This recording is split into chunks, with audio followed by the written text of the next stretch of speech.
Alors maintenant, on est à la mesure 5. On va développer un petit peu. Donc je pars du Mi.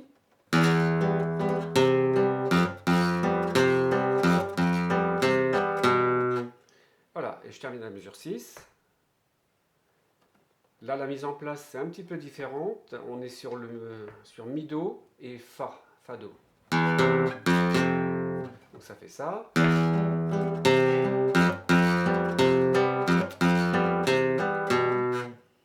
Vous voyez un petit peu l'effet rythmique.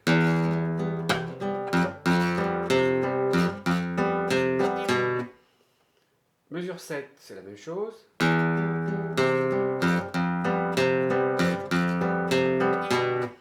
Donc 7-8, c'est la même chose que 5-6. Toujours pour le jeu de contraste, la première fois c'est fort, la deuxième c'est mezzo piano. Bon, les nuances sont assez précises là.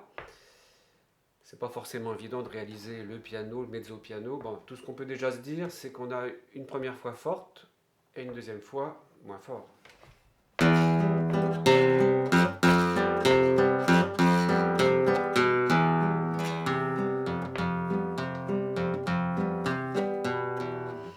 Bon, une chose aussi que je ne vous ai pas dit, c'est que sur la mélodie, vous regarderez sur la partition, chaque note de la mélodie, il y a un accent. Donc ça sous-entend que la note est mise en avant. Hein, quand on fait.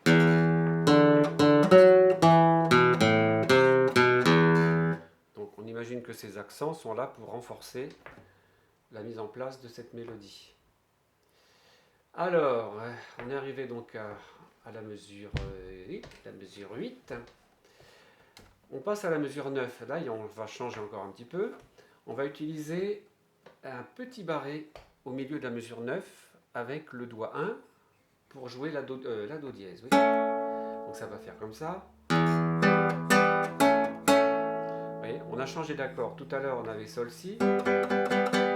Là, on change d'accord. Voilà, donc le petit doigté ici. Je garde mon accord et je continue ma mélodie.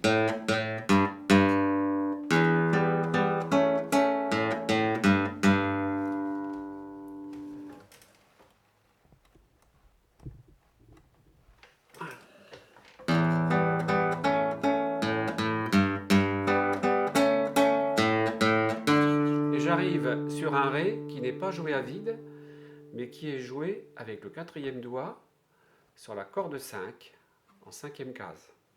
Vous voyez, quand j'arrive sur cette mesure 10, tout au bout,